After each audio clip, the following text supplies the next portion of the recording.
If you want to inflict emotional damage on a millennial, remind them that the Harambe kid either is or is about to be a teenager. In a couple of months, it'll be a year short of a decade since the gorilla was prematurely perp-walked off the census. And despite being named after a Swahili term for coming together, Harambe's death has been no less divisive. But the closer you get to the full story, with crucial context, the question becomes less of whether the zoo was right for turning the legacy of Bob Marley into a hashtag, and more of everything that went wrong to force the zoo to pull the trigger. Because Harambe's death was the right choice for the wrong reasons. Now hear me out, I'm not blaming the gorilla, in fact quite the opposite. Literally everyone involved but the gorilla ultimately failed him, and in about 10 minutes I'm gonna show you just how horrendous Harambe got done. The same 10 minutes it took for them to end him.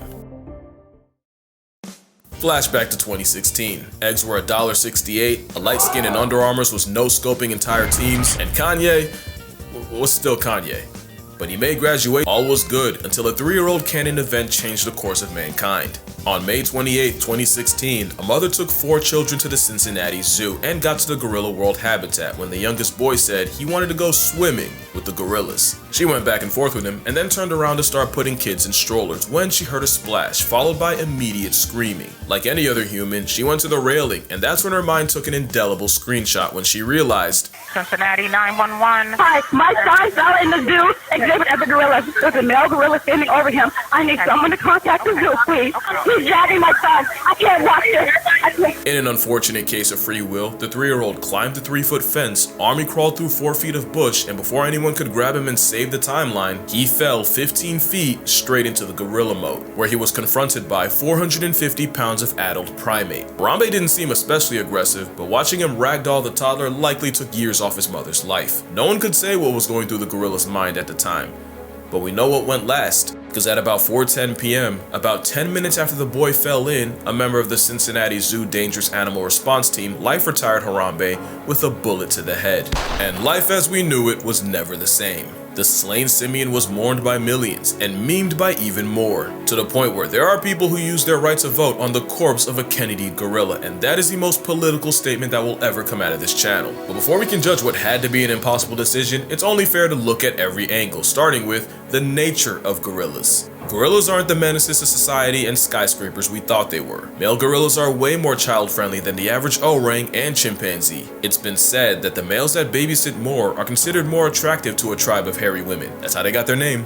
And being good with kids is more of a turn-on than size, strength, or status. It's proven that guy gorillas on daycare duty will have 5 times as many children as those that avoid it, which is probably why they fight so hard for custody. You've never seen a gorilla hit the burners like that. But gorillas don't need Maury, they'll even step up for children that aren't theirs. A couple years back, the alpha gorilla of a group in Rwanda got sick, and since in sickness and in health is a human construct, the 4 gorillas of the group left, abandoning not just their baby daddy, but their progeny as well. With the infants barely old enough to feed themselves, it should have been curtains.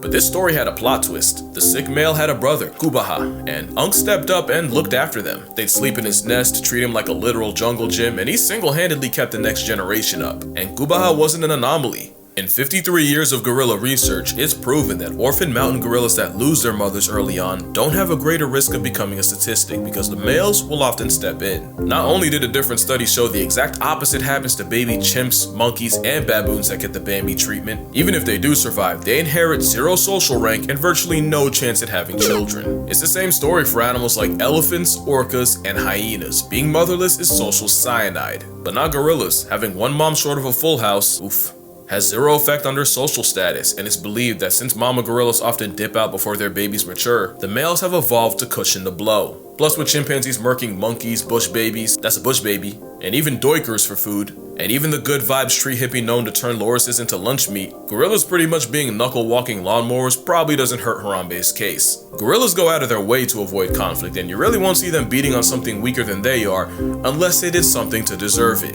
But there's always a but. The rules of nature often change when you're talking about captivity. A wild orca has apparently never depulsed a person, but those confined to a glorified fishbowl have a body count. Pandas normally mate, date, and procreate no less than the average black bear, but those in captivity often get less play than Helen Keller's Spotify. In captivity, mother gorillas will often reject their own babies, and it happens a lot more than you would think, so maybe the parental instinct doesn't apply as much to a gorilla behind the glass. Yeah, no, because if I had a nickel for every time someone's son ended up in a gorilla enclosure, I'd already have 2 nickels by the time player number 3 decided to keep the tradition alive and airdrop himself to the gorilla grotto. On August 16th, 1996, another 3-year-old fell nearly 24 feet into the Brookfield Zoo gorilla exhibit. In a scene you've definitely seen before, 8-year-old Binti Draw climbed down to the boy, cradled him in her gorilla arms for nearly 60 feet, and gently placed him at the employee entrance where officials could get him. But what you might not know was that Binti was one of those gorillas rejected by her mother and was hand-raised by humans. Part of this raising meant her caretakers had to train her to be a mother once she became pregnant with the same baby riding shotgun while she rescued the boy. Part of this training included handing off her baby to staff for checkups, so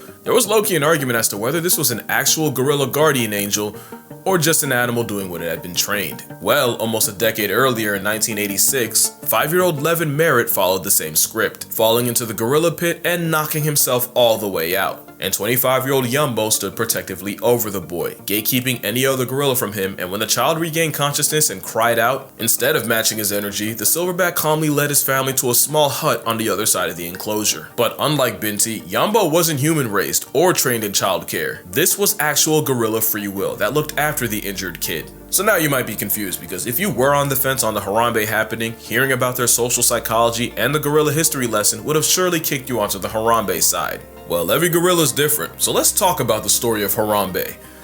Before he became a hashtag. Harambe was born in the Gladys Porter Zoo in Brownsville, Texas, May 27, 1999, meaning he had just turned 17 when he got sniped. Just like Binti, he was also rejected by his mother Kayla when he was only 3 weeks old. So, zoo director Jerry Stone hand-raised Harambe, taking him home. The tiny gorilla was by all means his family. Jerry was actually the one to help Harambe's grandparents settle in after they arrived from Africa, and he was even there at Harambe's birth, cutting the umbilical cord. He changed diapers, got up at midnight to feed him. Nobody had put in more Harambe hours than Jerry. Jerry described him as a lovable troublemaker. He'd do things like throw water at female keepers and run away. He'd steal blankets just to give keepers an excuse to chase him. He'd even climb walls to get his keepers' attention just so he could fall backwards and make them catch him. By every account, Harambe meant well, but there was a point where Jerry stopped getting in the cage with him. Not because he was aggressive, but as he got bigger and stronger, there was a legitimate chance he could accidentally roughhouse Stone into eternal submission. But Jerry also noted that Harambe always looked after his siblings, fully embracing the big brother role. But on January 6, 2002, before Harambe was even 3, someone left chlorine cleaning tablets way too close to a space heater, causing a leak of toxic chlorine gas that suffocated the gorillas. Zookeepers immediately called EMTs, and by administering oxygen, they were able to revive 8 of the gorillas. But there were 3 that never woke up: Harambe's mother, brother, and sister. Yeah, Harambe got hoed by humanity long before Cincinnati. Speaking of which, almost 10 years later in 2014, Harambe was now 15, and time came for him to be relocated to hopefully start his own troop. Jerry actually pushed for Harambe to be sent to Cincinnati, that way he could contribute to their breeding program, and in September, the gorilla named after a Bob Marley song was transferred to the Cincinnati Zoo and Botanical Garden, and less than 2 years later, he would exist only as a statue. So there, now you have more background information than 90% of anyone who's given their opinion. Everything so far points against Harambe being a threat to the toddler, yet experts like Jane Goodall, Jack Hanna, and primatologist Franz de Waal all seem to agree the zoo made the right choice. And I'm with them. Harambe had to die. But why? Basically, it was the best of a bad situation. A lot of people say tranquilizers, but tranks don't work the same way they do on TV. It can take 10 minutes to take effect, even longer when the animals turned up. There was a story of 2 polar bears wandering too close to town in Churchill, Manitoba, and the first bear was slept and put in polar bear jail. Yes. But the second bear had no reaction to the same trank. If anything, it probably made him mad. But the real reason tranquilizing wasn't an option. This is Cha-Cha the chimp. Cha-Cha went full Caesar and escaped the Yagiyama Zoo in Japan, and I want you to see what happened the moment he got darted. That man was a second away from becoming an Instagram reel. Animals don't understand the concept of anesthesia, but they do understand getting shot in the back, and in those 10 minutes to take effect, Harambe could have been the most dangerous gorilla outside of Hollywood. The next option would have been trying to have the keeper rescue the kid while distracting Harambe, but here's the thing. The moment the kid fell in, zoo officials signaled for all the gorillas to come inside. The 2 females complied, but Harambe, he was also using free will. Clearly he wasn't in the mood to cooperate. The last argument is that Harambe wasn't hurting the kid. In fact, it looks like he was protecting him. I actually agree. I think the father instinct was doing a lot of heavy lifting, but here's the thing. Harambe was a 450-pound immature teenager who never had a kid or was trained for it. He could have killed that kid completely by accident. This isn't 25-year-old Yambo. Young gorillas play rough, and one hard pull could rip his arm out of the socket, and too hard of a drag could bash the 3-year-old's head against a rock. Also, Harambe was clearly stressed out. The situation was a time bomb. The little boy freaking out and screaming, suddenly running away, or even just looking Harambe in the eye could have been enough to light the fuse. And speaking of time, don't forget, that kid was in gorilla custody for 10 minutes. Might not seem like much to you, but let it be your bloodline. 10 minutes will feel like and cost you 10 years. Now, what they should have done, in my non-professional online opinion, was get anyone who wasn't a keeper, paramedic, or zoo vet get him out of there, form a perimeter, something. I feel like all this could have been avoided if you didn't have a whole coliseum yelling at my mans. Silent game would have been golden, but at that point it was too late for all that, and so the last option meant erasing an endangered species and future father. I don't like it, you don't like it, nobody's happy, but let's be real. Think about what the conversation would be if that kid became a chalk outline right there. Well, I can tell you, because it's happened. November 4th, 2012, Pittsburgh Zoo. Mother lifts her 2-year-old over the railing for a better view. Mother ignores several warnings and signs. Mother somehow lets child slip, and Maddox Durkosh fell, bounced off a safety net meant only for phones and cameras, and touches earth inside the enclosure. Problem was, the toddler landed with the African wild dogs. The most efficient pack hunters in Africa, the ones infamous for turning body to buffet before it can pass away. Look, I can spare you the details, just know it was quick, it was gruesome, and there was nothing anyone could do. The Durkoshes would file a wrongful death lawsuit against the zoo, seeking $300,000 because you can't put a price on life, but you can pay a lawyer to try. The family and the zoo would reach a confidential settlement. The endangered dogs were all relocated, except for the one shot by cops, and the entire exhibit was repurposed for another endangered African predator, the cheetah. You know, for the longest I thought the zoo got screwed, but what I never knew was that in May of the same year, some of the same wild dogs dug out of their den and got the entire zoo put on lockdown. And as early as 2007, a member of the zoo safety committee explicitly warned of guests dangling children over the exhibit opening and advised them to install plexiglass to cover it. But no changes were made until a kid got eviscerated 5 years later. Now don't think I'm letting the mom off, I got a lot of thoughts.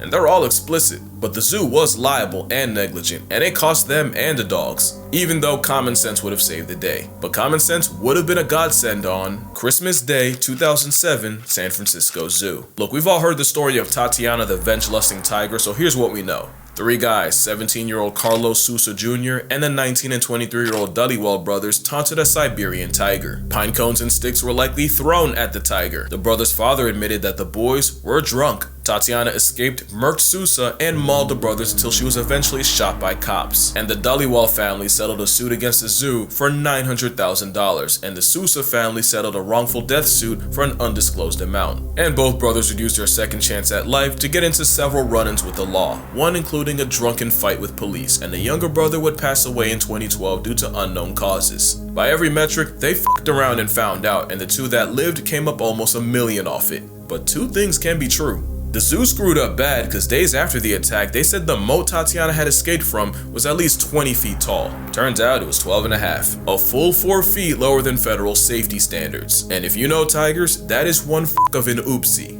But also, after killing Sousa, Tatiana tracked the brothers down. But because cafe employees refused to let the 2 in, the Siberian Fury pulled up outside the cafe and mauled them again. It took 6 full minutes for zoo employees to realize that the brothers weren't drunk idiots screaming. They were drunk idiots screaming, but not lying about a tiger John Wicking them. And because the zoo was under a Code 1 lockdown, it took another 5 minutes for zoo security to let police and fire units in. Those extra 10 minutes mean a lot when you're actively getting turned out by a tiger, and it probably would have saved Sousa's life. 2 things can be true. Tweedledee, Dim, and Dumbass pissed off an apex predator and earned themselves a nomination for a Darwin Award while getting an endangered species past tense in the process. But the zoo was also painfully negligent in every aspect, especially since just a year before, keeper Lori Cummagen was mauled by the same tiger while feeding her through the enclosure's grill, and Tatiana's temper tore the skin off her arm, resulting in several surgeries, skin grafts, and California OSHA fining the zoo for safety violations. Lori would also sue and would also settle for an undisclosed amount. And after Tatiana's final act, the zoo would raise the barrier from 12 and a half to 19 feet. So you see, the zoo and Harambe were screwed the moment someone spawned into his enclosure. And really, Harambe was dead the moment he chose free will. In fact, if that child would have died, Harambe certainly would have been past tensed, all the gorillas might have been packed out, and the zoo would have been sued beyond oblivion. The zoo would modify Gorilla World by raising the outer barrier and loading up on netting and fencing, but the real victims here were Harambe, the child, and gorillas as a whole. And as much as I want to dump on the mom, well, the internet's kind of done that already, but kids are walking kamikazes. Not excusing it, cause damn it, watch your crotch and the things that come out, but you don't think a kid will, till they do. And mama, I love you, I really do, but when I was about knee high, my mom turned away for a second at the park, and when she turned back, she saw me on the other side of a pond leaning in. And if both my parents didn't go Usain Bolt and catch me before I fell in, well, we know how that story ends. I also almost got kidnapped. And I only say that now because my mother never lets me forget it. But yeah, that's gonna do it. Drink water, hug your mother, hold your kids. They're stupid. Rest in primate Harambe, and I'ma see y'all in the next one. Weeks I have been waiting for this day, and it has finally arrived. We have the winner of our contest. It's the Naming the Baby with the Gladys Porter Zoo, and it's the baby gorilla. And we've got the baby gorilla right there. Dan, that's the child you just named. There's Harambe. Harambe is her name. Once again, what does it mean again? It means pulling together, coming together, sharing and caring about one another. And what is it, like Swahili? It's a Swahili word, yeah. Oh, wow. This is so fantastic.